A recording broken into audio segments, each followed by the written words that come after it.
Hello दोस्तों, राधे राधे, प्रणाम, जय श्री राम। मैं प्रियंका पांडे आप लोग के बीच बहुत ही प्यारा सा शिव पार्वती विवाह का गीत प्रस्तुत कर रही हूँ। आप लोग सुनिए और कमेंट्स में ज़रूर बताएं कि ये विवाह गीत आप लोग को कैसा लगा। चलिए शुरू करते हैं। हे सखी नारद जी के गौरा कारे बिगड़ली, बरवा खोजेले बौरा। हे सखी नारद जी के गौरा कारे बिगड़ली, बरवा खोजेले बौरा। हे सखी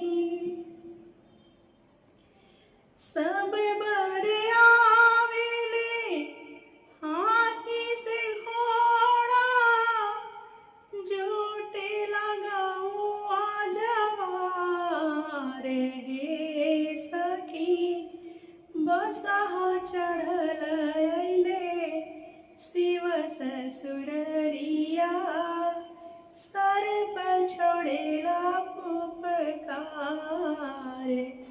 हे सखी बसहा चढ़ल अइले शिव ससुररिया, सर पर छोड़ेला फुफकार।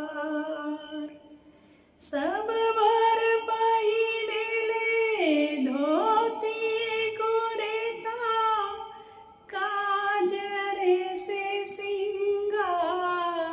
हे सखी भोले बाबा पहिरेले मुंड के माला, नगर मचल हाहाकार। हे सखी भोले बाबा पहिनेले मुंड के माला, नगर मचल हाहाकार।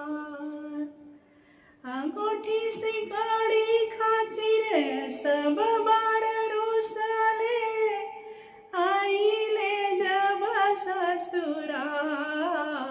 हे सखी भोलायड़ भंगिया खातिर ऋषि अइले, दुल्हा के कैसन संस्कार। हे सखी